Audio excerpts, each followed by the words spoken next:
Baguho Aurora. Tanim po sa kanyang skull stone.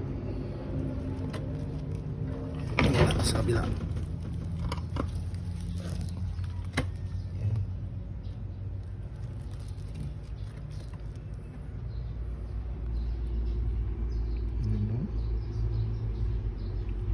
Palakas pa lang.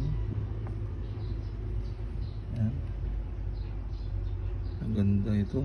Sakaling natanda pa siya ng mga ilang taon. Malakas. Ang kapal ng mga needles niya.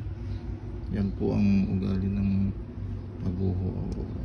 Madalasal. Salamat po sa panonood.